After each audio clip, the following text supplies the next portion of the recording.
Hello there, Adam here from Avon Dog Services. There's been a lot of talk about aversive training recently, especially with kind of pet correctors and kind of trying to get it banned. So I just thought I would put on a video as to why the aversive training doesn't really work, even though it appears to work to the general public. So what we're looking for is that we don't cause any pain or any suffering, whether that's emotionally, whether that's physically to the dog. And aversive training does just that. Aversive training could be anything from rattling a can, putting stones in a bottle and rattling that as well, throwing down training discs, using a tss or a physical reprimand, so kind of tapping the dog on the nose if they've done something.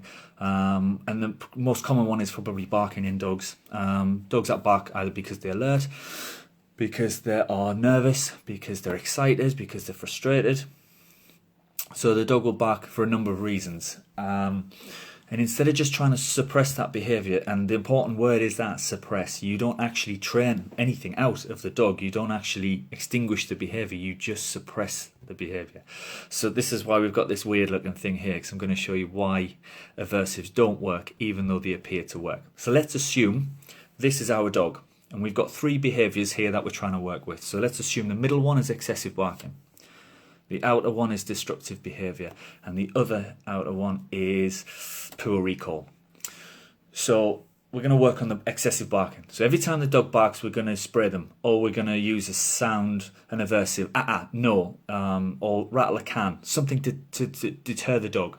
And so whilst it appears that it does just that, watch what actually happens to the other behaviours when you do that. So I'm going to try and suppress the dog's bark. So I'm just going to work on trying to squash that behaviour.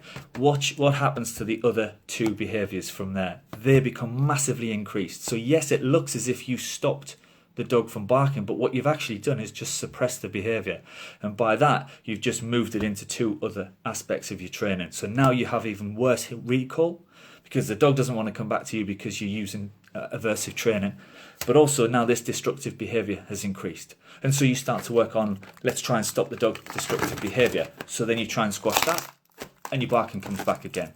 And then you try and squash that, and it inflates that behaviour. So you're not actually training the dog, you're just suppressing those behaviours. You're just teaching the dog not to do something, but you're not giving it another outlet. You're not giving it another bit of information to do what you want them to do. So instead of using your aversive training, think about what you actually want from the dog and step in at the point at which you see that and reward for that.